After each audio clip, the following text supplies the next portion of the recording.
사랑하는 주양교회 성도 여러분, 안녕하세요. 이병철 목사입니다. 우리의 좋은 친구가 되신 예수님을 기쁘게 섬기며 그 은혜 가운데 영생을 누리며 사는 복된 날 되기를 바랍니다. 10월 12일 월요일 셀라이프는 좋은 친구가 되라는 제목으로 본문은 잠언 19장 1절에서 14절까지 말씀입니다. 우리가 인생을 실패하지 않고 살아가는 방법은 당장의 눈에 보이는 성공에 집착하기보다는 인생에 대하여 바른 자세로 살아가는 것입니다. 그러려면 인생의 바른 가치관과 바른 대인관계 그리고 가정을 이루는 바른 규칙을 가져야 합니다. 하나씩 살펴보겠습니다. 첫 번째는 우리 인생의 바른 가치관입니다. 1절에 보면 가난하여도 성실하게 행하는 자는 입술이 패역하고 미련한 자보다 나으니라 했습니다. 하나님의 백성들이 살아가는 중요한 원칙은 가난을 부끄러워하지 않는 것입니다. 돈이 많고 적고가 중요한 것이 아니라 어떤 상황에서도 성실하게 살아가는 것이 중요합니다. 그런데 입술이 패역하고 미련한 자는 어떻게든 부자로 잘 살아보겠다는 심보로 입술을 바르게 사용하지 않습니다. 성도는 내가 반드시 부자가 되거나 높은 자리에 올라가는 것보다는 하나님이 주시는 범위 안에서 최선을 다해서 살아가는 것이 중요합니다. 세상 사람들은 성공 자체가 중요하지만 성도에게는 하나님을 의지하는 자세가 더 중요합니다. 성도는 주어진 여건에서 최선을 다하는 것을 인생으로 목적으로 삼는 것이 하나님 앞에서 아름다운 것입니다. 지식이 없는 서원은 선하지 못하고 발이 급한 사람은 잘못간이라고 했는데 성공을 위해 서두르는 대표적인 사람이 지식 없는 소원을 가진 사람입니다. 그들은 발이 급해서 시행착오를 많이 하는데 계획 없이 충동적으로 행동하고 즉흥적인 행동을 하기 때문에 그릇가게 됩니다.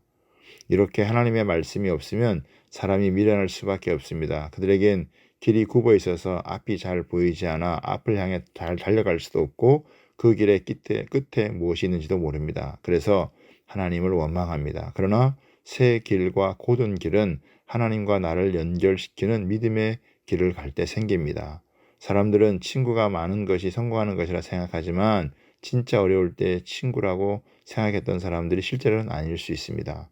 함께 하나님의 말씀을 나누고 기도하는 동역자들이 진짜 친구가 됩니다. 두 번째로 세상에서 바른 대인관계입니다. 우리가 사회생활을 하면서 대인관계는 너무나 중요합니다. 그런데 대개 사람들이 좋아하는 사람들은 눈치가 빠르거나 혹은 비위를 잘 맞춘다거나 내가 필요한 것을 잘 채워주는 사람입니다. 그런데 이런 사람은 정직하기보다는 거짓말을 좋아합니다. 진실한 것이 좋다는 것은 알지만 진실할 수 없는 것은 많은 사람들의 이해관계가 엇갈려 있기 때문입니다. 그러나 거짓 증인은 벌을 면치 못할 것이요 거짓말을 내는 자도 피하지 못하리라는 것을 기억해야 합니다. 하나님의 백성들은 다른 사람들을 너그럽게 대해야 합니다. 자신이 하나님께 용서를 받았기 때문에 다른 사람들의 허물도 덮어주어야 합니다. 6절에 보면 너그러운 사람에게 은혜를 구하는 자가 많고 선물을 주기 좋아하는 사람에게는 사람마다 친구가 되느니라.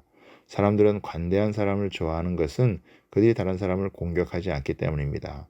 다른 사람의 실수와 약한 것을 이해합니다. 그리고 다른 사람에게 선물을 주기 좋아한다는 것은 다른 사람이 행복하길 바라는 마음 때문입니다. 하나님은 다른 사람을 행복하게 하는 사람을 좋아하시고 축복하셔서 기적을 체험하게 하십니다. 11절에 보면 노하기를 더디하는 것이 사람의 슬기요 허물을 용서하는 것이 자기의 영광이라고 했습니다. 사람과의 관계에서 가장 중요한 것이 속에서 나는 화를 함부로 내뱉지 않는 것입니다. 화를 잘 소화해서 아름다운 말로 잘 내뱉는 것이 축복이 되고 위로가 되고 능력이 됩니다. 우리가 다른 사람의 허물을 다 밝히지 않고 용서할 때 우리는 다른 사람에게 좋은 선물을 주는 것입니다. 실수와 허물을 덮어주는 것이 제일 좋은 선물을 주는 것입니다. 우리가 가난하게 되면 형제도 친구도 좋아하지 않습니다. 그것은 내가 도와줘야 할지 모른다는 부담감 때문입니다. 그래서 가난할 때는 하나님께서 나를 낮추신다고 생각하고 하나님의 말씀에 집중하며 기도하는 것이 좋습니다. 형제와 친구와 멀어졌을 때에 억지로 가까워지려고 하지 말고 하나님을 가까이 하면 나중에 다 좋은 관계로 회복이 됩니다. 우리의 복은 세상의 대인관계에 있지 않습니다. 우리가 하나님의 말씀을 얻는 것이 지혜인데 하나님의 말씀을 가질 때 우리의 영혼은 윤택해집니다.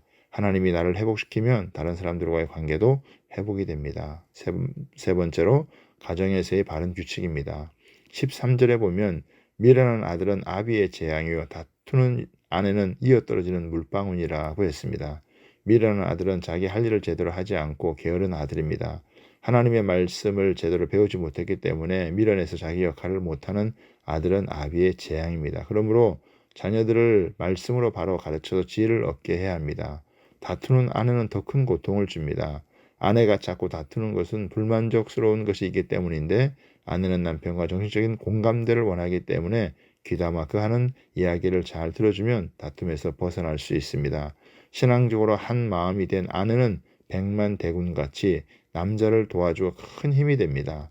14절에 보면 집과 재물은 조상에게서 상속하거니와 슬기로운 아내는 여호와께로 말미암았느니라.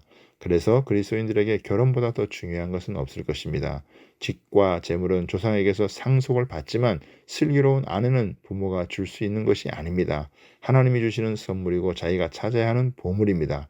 슬기로운 아내를 얻는 것은 보물을 얻는 것과 같기 때문에 기도해야 합니다. 그리고 지나친 악벌이나 재산을 보지 말고 진정으로 사랑하고 믿을 수 있는 사람을 찾을 때 하나님 주시는 배필을 만날 수 있습니다.